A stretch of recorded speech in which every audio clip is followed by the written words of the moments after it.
Check out g2a.com for great gaming deals and use code Hatton for a discount. Hello, welcome to Hatton Games. This is going to be the first part in a series of videos that will cover the recent winter update in depth. I thought it would be only appropriate to start with what everyone is currently talking about. There's been a new weapon added under the pistol category in the form of the R8 Revolver.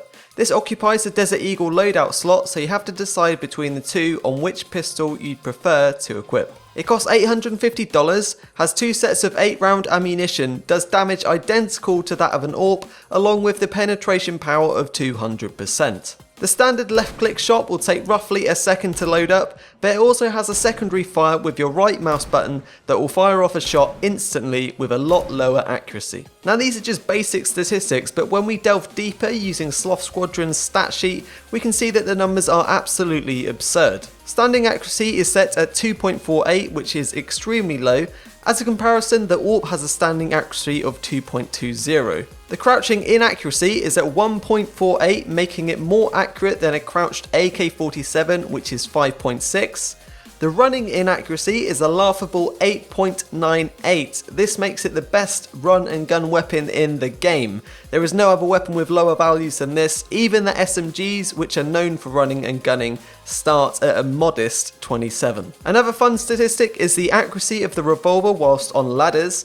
The inaccuracy figure is set at only 24.48. Again, this is the lowest out of all the weapons in the game, the closest being the MAC-10 at 69.12. For the majority of other weapons, this figure is around 200 or higher. Finally, we have the jumping inaccuracy, which is at 55.95, similar to that of an unscoped scout at 36.73. If it isn't already evident, there seems to be a drastically big difference with the revolver statistics when compared to other weapons in the game.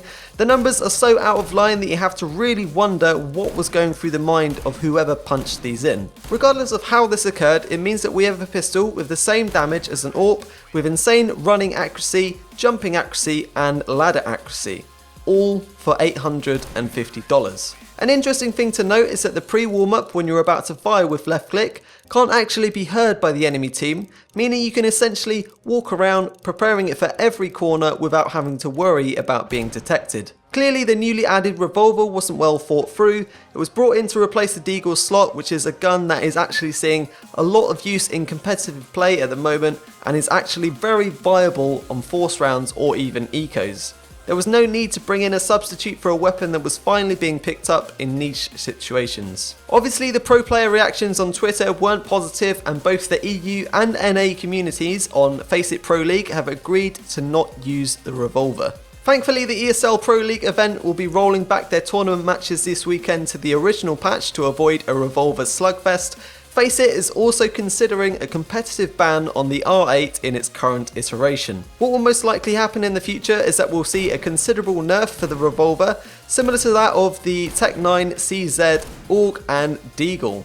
Unfortunately, there's no way of really removing it from the game altogether, as people have already spent money on skins and it would be a nightmare sorting out the implications that would go along with that. So for now, we are currently stuck with a Revolver that is basically an AWP for $850. This image on the screen should portray how I am feeling right now, along with you guys. Thanks for watching.